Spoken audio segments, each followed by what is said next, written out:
Topic po natin ngayon tungkol sa prostate problem ng kalalakihan. Diba? Halos lahat ng lalaki magkakaroon ng prostate problem. Anong mga pagkain na bawal? Actually, meron mga pagkain pala dapat iwasan kung lumalaki ang prostate, kung takot tayo sa prostate cancer, at ano yung mga pagkain kailangan kainin. Tapos yung mga senyales, bibigay ko na rin. Minsan po talaga, ang disclaimer ko lang, nakakalito talaga ang medical studies eh. Minsan, syempre, may medical studies, sasabihin, maganda yung gatas para sa ganitong sakit. O maganda yung itlog sa ganitong sakit. Pero lahat naman, moderation. May mga ibang sakit, baka hindi pwede yung gatas, baka mas bawas yung itlog. Depende nga sa sakit. Ano ba to? Sakit sa puso, buto ba gusto mo, o sa prostate. So, in moderation, baka bawas kain ito, dagdag kain ito. Kasi nga yung pag-aaral, hindi naman 100% based on medical studies, tsaka yung pag-aaral natin. Okay? So, lahat ng lalaki may prostate. Pagdating ng edad 50, lumalaki karamihan ang prostate. So, magkakaroon na ng 6 na senyales, lalo na pag 60 years old or 70. Halos lahat na siguro may prostate problem, lumalaki na siya. So, ang sintomas sa lalaki ganito, mas madalas na yung ihi nila. Okay, madalas na yung ihi. Number 2, gigising maraming beses sa madaling araw para umihi. So, yan, sign of prostate problem yan. Number 3, masakit. Mahapdi habang umiihi. Usually, sa gitna ng ihi. Masakit o parang burning sensation. Yung iba naman, habang nagtatalik, masakit din. Pwede rin yun. Pero usually, sa pag-ihi, masakit din. Number 4, pwedeng may dugo. May dugo sa ihi o sa semilya may dugo. Pwede ring sign ng prostate inflammation or infection. Number 5, yung prostate, ano yan nasa daanan ng ihi ng lalaki yan. Kaya minsan sumasakit yung likod or sa hip area. Actually, medyo bad sign yun pag sumasakit dito. Papacheck tayo sa urologist. At number 6, papatak-patak na lang yung ihi, dribbling of urine. So, puro urinary problem to. Para malaman kung may prostate problem, papa-ultrasound natin yung prostate. Pag napa-ultrasound, malalaman kung malaki yung sukat o maliit, o kung may bukol o walang bukol. Pwede rin pa-check yung PSA test.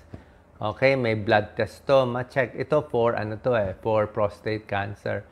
Minsan din, ang urologist ina-examine din. Sinusundot dito sa puwet, nakakapare ng urologist, ng doktor kung matigas ba, normal ba, o may problema sa prostate. So, kukwento na natin ano yung pagkaing iiwasan kung ang prostate nyo ay lumalaki. Halos lahat ng lalaki, 50, 60 and above, lumalaki ang prostate, may sintomas kayo. So, iwas kung malaki ang prostate, tawag dyan, benign prostatic hypertrophy, or prostate cancer, kinakatakutan natin. Tulad na sinabi ko, itong mga pagkain to may pros and cons. Pero kung prostate ang main problem natin, ito yung mga iiwasan, babawasan, at mamaya yung mga dadamihan. Number 1, worst foods for prostate health ay mga red meat. Karne pa rin talaga. Baboy, baka, kahit beef, mga steak, hindi pwede masyado marami. Konti lang. Nakita kasi talaga sa pag-aaral basta maraming red meat, siguro maraming taba, mas mataas ang risk for serious prostate cancer, advanced prostate cancer. Pati mga processed meat, kasama rin yung mga hotdog, sausage, ham, malamang pati mga langgunisa, basta depende sa pagkagawa Kung may mga preservatives, mas masama. So, beef, pork, at processed meat, mas hindi maganda. Okay? Hindi naman 100% sabihin, higher risk. So, konting bawas. Mas kumain na lang kayo ng isda, mas kumain na lang ng manok, ng tokwa, at mga gulay for protein needs. Yan. Chicken, fish, tofu, at mga beans na para makakuha ng protina. Number 2, magugulat kayo, dapat iwasan. So, number 1, mga beef. Number 2, dapat iwasan gatas. Alam ko, healthy ang gatas eh. Healthy ang gatas, pampalakas ng buto, pampalakas ng muscle, kompleto yung gatas. Kaya lang, kung takot tayo sa prostate problem, yung mga ang kalaban kasi taba eh. May gatas na full cream milk o full fat na milk. Okay? So, yung mga high-fat na dairy products ng mga milk, mga queso, talagang mga very rich, hindi rin maganda. Ito. May pag-aaral, nakita nila, pag malakas kumain ng mga full cream na dairy products, tumataas yung cancer risk ng prostate by 9%. Okay? Medyo tumataas. Di nila ma-explain to, possible daw meron mga insulin-like growth factors, o basta dumadami, either lumalaki yung prostate o nagkakaroon ng prostate cancer, tumataas konti ang risk. Sa mga karne, tumataas din konti. Pero hindi 100% na porke kumain ka ng steak at gatas. Ibig sabihin, konting hinay-hinay kung prostate ang problema. Number 3, dapat iwasan sa prostate problem ay alak. Okay? Ito alak, halos sure na hindi maganda. Tumataas ang risk for serious prostate cancer. May isang pag-aaral, 10,000 na kalalakihan pinag-aralan sa prostate cancer prevention trial. Nakita nila, yung umiinom ng alak araw-araw, okay, every day, siguro kahit mga 2 to 3 drinks in a day, basta araw-araw, malaki ang chance magkaroon ng serious high-grade prostate cancer. So, bawas alak o tigil alak na lang, mas maganda. Number 4, dapat iwasan, tulad na sinabi ko, mga fatty foods, diba? Mga prito naman ngayon. Prito, fried foods, saturated fat, kasama na nga yung beef and pork, mga donut na prito, chicken na laging prito, fried, fast food, french fries, lahat yan mga puro prito, tataas ang risk. Okay? Pero syempre, kumpara sa pagkain, pati paninigarilyo, mas masama yung paninigarilyo. Pero yung food, nakakataas din konti. Ito, may mga meta-analysis na pag mahilig sa fried foods, 35% increase ng prostate cancer risk.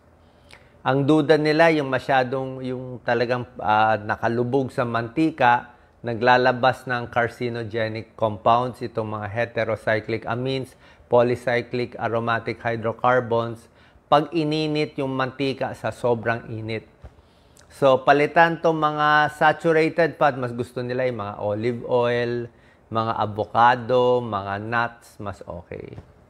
Pagdating pala sa gatas, kanina, pwede nyo palitan yung gatas. Gawin nyo na lang mga coconut milk, gata, a little better. Soy milk, almond milk, cashew milk, ibang milk na lang. O kung gatas gusto, low-fat milk dapat. Number 5 na dapat iwasan sa prostate problem, high sugar, high glycemic index, yung mga sobrang tinapay, pastries, mamantika, fried foods, yan, mga high glycemic index. Yung mga nakakataas din ng diabetes. So, dapat mas prutas, mas gulay kakainin. Yung mga processed foods, mga sa supermarket, yung mga matatamis, kasama lahat yan. Kailangan more fruits, more vegetable, more whole grains, mga wheat bread, brown rice. Number 6, dapat bawasan pag may prostate problem, spicy foods. Alam ko ang spicy, medyo healthy ang spicy. Diba? Sinabi ko sa inyo, yung mga sili, may capsaicin. Medyo maganda sa baga, maganda sa paghinga. Pero ang spicy naman, kung may almoranas, mahapdi. Diba? Sa mga may UTI, medyo mahapdi din. Ito rin sa prostate, mahapdi din tong spicy foods. Okay? Yung mga may prostate problem na lalaki, pag kumain sila ng spicy foods, chili pepper, lahat mga spicy, mas lumalala yung sintomas nila. Mas sumasakit yung pag-ihi, mas nai-irritate ang pantog, bladder, prostate, lumalala sintomas. So, bawas kung yan ang problema mo. Okay? Yung mga spicy chicken. Number 7, number 8, ito medyo may pag-aaral pero medyo controversial konti ito.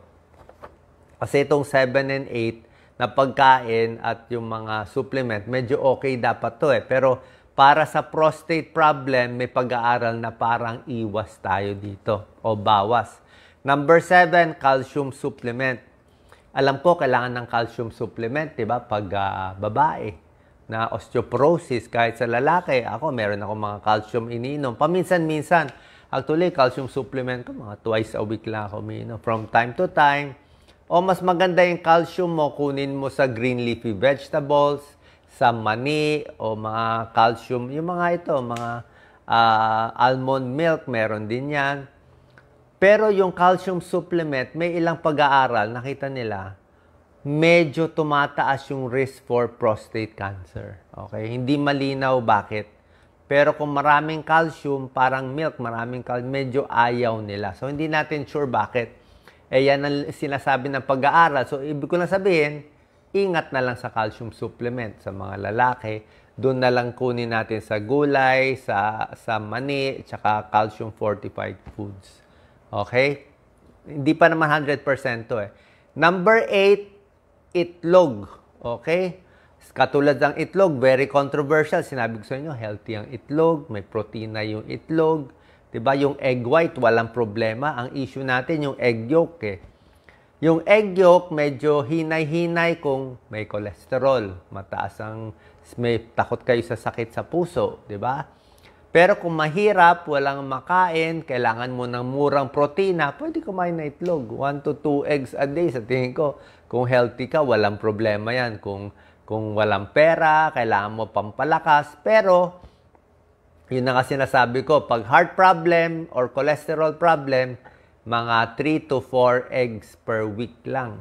O kundi, egg white lang. Ngayon, may pag-aaral din sa prostate.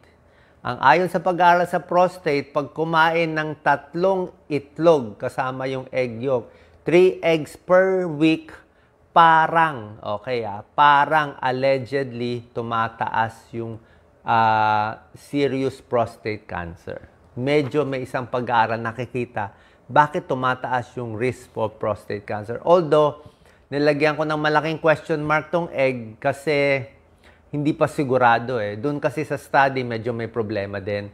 Nakita nila, yung mahilig kumain ng itlog ay mas matataba at mas hindi rin nag-exercise. So, baka yun ang factor. Baka mataba sila, hindi nag-exercise kasi risk factor din yon.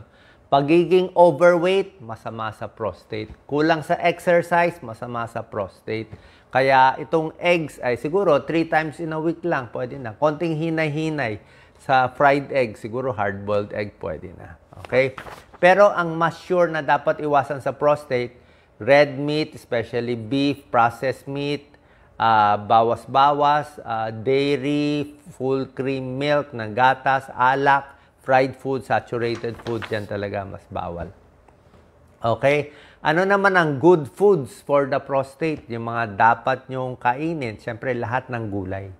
Especially cruciferous vegetable. Ito yung mga broccoli, cabbage. Yan talaga, mga magaganda.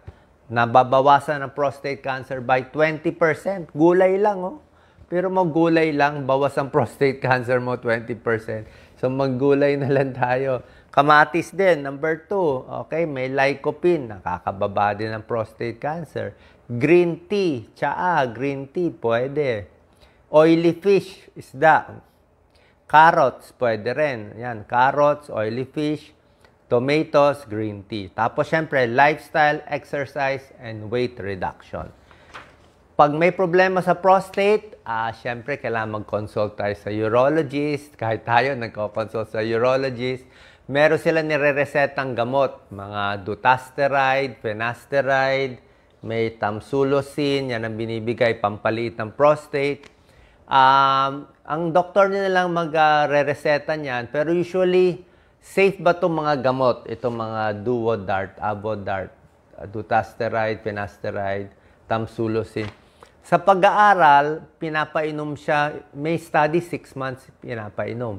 May study 1 year. May study 4 years. Okay? Yung isang pinakamalaking study, 4 years. Reduced trial ang pangalan. So, dun sa 4-year study, nakita nila, mas hindi na operahan sa prostate, yung umiinom ng gamot, mas nabawasan yung sintomas, mas nabawasan yung laki ng prostate, na lessen yung sintomas. Although yung risk for prostate cancer, hilaw. Ibig sabihin, parang bumaba, parang tumaas, hindi sure. Hindi sure. So, itong mga gamot na to, binibigay lang to, pampaliit ng prostate para mawala yung sintomas. Pero sa prostate cancer, hindi pa malinaw kung nakakasama, nakakabuti, hindi natin sure. So, para sa akin, sundin pa rin payo ng doktor. Usually, daily itong gamot. Ako nga, ina-adjust ko na lang eh. So, tingnan rin natin. So, yung doctor nyo magde-decide nito. Pero sa tingin ko naman, sa normal dose for 1 year, 2 years, may tulong itong mga gamot na to. Kaysa hindi makaihi. Pag hindi makaihi, ma-operahan pa. Mas delikado pa yon, di ba? Mas mahirap. Baka ma-heart attack pa sa hindi pag-ihi. Tsaka may side effect tong mga gamot na to. Actually, itong side effect, ang gusto nyong side effect. Merong good side effect ang dutasteride, finasteride sa mga lalaki. Kumakapal ang buhok. Yun. Actually, minsan binibigay itong dutasteride, finasteride, pampakapal ng buhok kahit walang problema sa prostate, especially sa kalalakihan. So, sana po nakatulong itong video. Mga bawal kainin, bawas-bawasan, yung mga dapat kainin, damihan, at consult tayo sa urologist. Siyempre, sa lumalaking prostate, at bantay din tayo sa prostate cancer. Yan ang binabantayan nating mga kalalakihan. So, sa mga misis, ituro natin to sa inyong mister. God bless po.